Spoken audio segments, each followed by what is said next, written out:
So have you ever felt कि आपके postpartum के टाइम डिलीवरी हो जाने के बाद आपको ऐसा फील हुआ है कि अब मुझे ये बेबी पसंद नहीं है या फिर मुझे नहीं चाहिए था? ऐसा होना बहुत ही नॉर्मल है। सो ये चीज होने पर क्या आपने कभी किसी से बात की है? Have you ever talked about this? Hi, this is Dr. Roshni, and I have been working as a female health coach for more than 5 years now. And I want to tell you that feeling lost in your motherhood is absolutely normal after the delivery. Yes.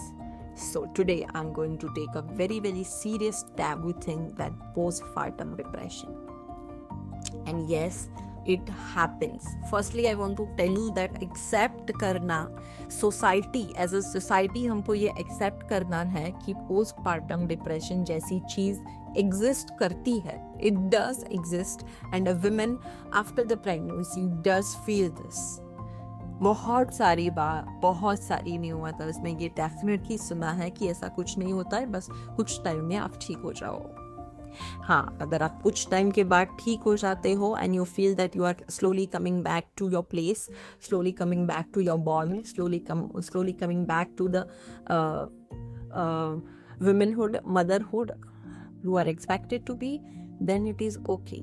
But अगर ये चीज़ आप नहीं feel कर पा रहे हफ्ते दर हफ्ते के बाद, आफ्टर 8 वीक्स और 9 वीक्स और 12 वीक्स, अगर आपने ऐसा फील किया है कि this is not something as a mother you want, then a postpartum depression can be this.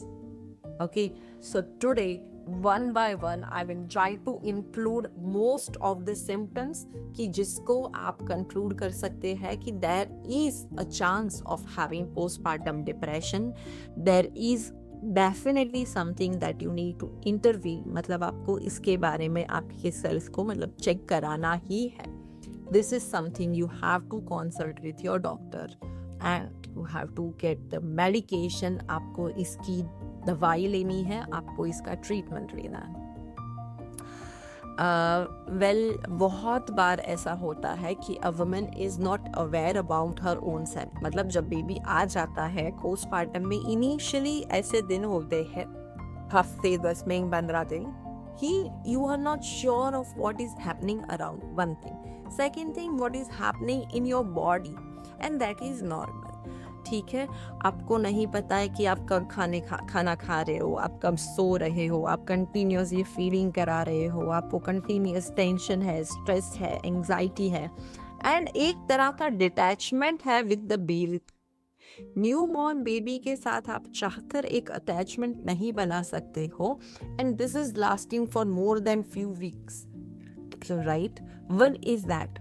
Second is you are continuously anxious and worrying about everything around कि मुझे ये क्यों यहाँ पे है ना, ये क्या कौन बोल रहा है, कौन क्या कर रहा है अराउंड यू. ठीक है, आपको आप कंटिन्यूसली ये फियर में रहते हो कि व्हाट नेक्स्ट. ठीक है, कंटिन्यूसली आप एंशियस रहते हो कि अब क्या होगा. So that is one. Next is आप अपने आप को गैदर नहीं कर पा रहे, यानी कि आप अपने आप को ये समझा नहीं पा रहे हो कि आप कब खाना खा रहे हो, कब सो रहे हो, कब आप अपने लिए कुछ वक्त निकाल पा रहे हो, कब आप अपने फैमिली मेम्बर्स से या फ्रेंड्स से कुछ बात कर पा रहे हैं. अगर ये नहीं हो रहा है, मीनिंग कि आप नहीं खाना खा रहे हो, ना ही ठीक से सो रहे हो.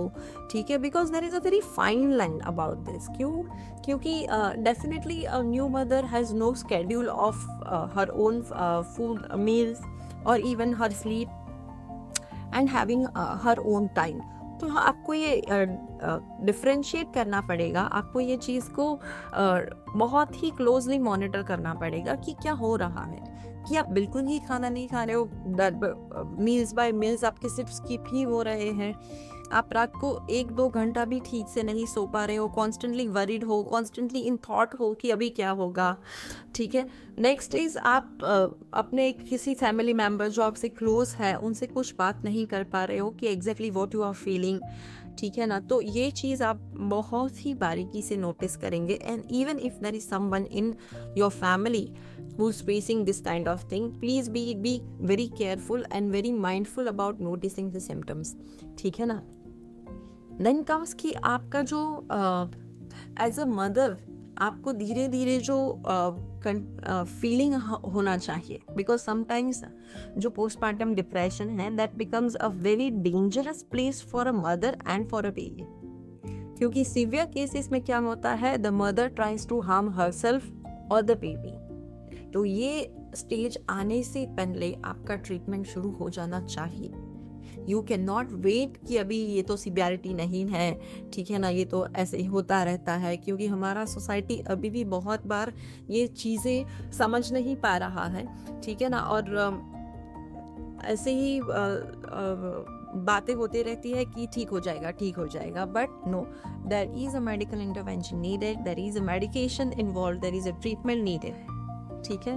सो पोस्टमार्टम डिप्रेशन बहुत ही रियल चीज़ है, ठीक है ना। आप ड्यूरिंग द प्रेगनेंसी भी आपके डॉक्टर से एक बार इसके बारे में ज़रूर बात करिए, ताकि आपको अपने बॉडी के सिम्टम को पहचानने में मदद मिले, ठीक है। क्योंकि ये पहचान पाना बहुत ही ज़्यादा ज़रूरी है कि how is your body reacting after the pregnancy, ठीक है। हार्मोनल शिफ्ट की वजह से there will be some kind of anxiety, some kind of uncomfort, some kind of doubts and frustrations, but they become normal, they settles down after certain time, because धीरे धीरे वो चीज़ें आपका बॉडी एक्सेप्ट कर लेता है, धीरे धीरे वो चेंजेस आपके अंदर इजीली देखने शुरू हो जाते हैं कि थिंग्स आर कमिंग बैक। आपका बॉडी है, आपका रिकवरी है, ठीक है, आपके मील्स है, वो सारी चीज़ें वन बाय वन सेटल होने लग गई हैं। बट अगर ये कुछ ज़्यादा ही सीवियर है, then I must tell you that you need to intervene with the medical person, ठीक है। आपका ये देख पाना ज़रूरी है कि this is not normal hormonal difference. ये बहुत ज़रूरी रहेगा आपके लिए जानना और पहचान पाना, ठीक है। Yes, you can comment down about your experience if you have faced postpartum depression or even postpartum baby blues, because to every woman accepting that there is a big shift and transformation happening is very much needed to understand. Okay, I'll be there telling you about all this taboos and uncomfortable things in coming videos. Till then, let me know how it is happening with you. Is there anything more I can do in the community? Thank you so much, Archie.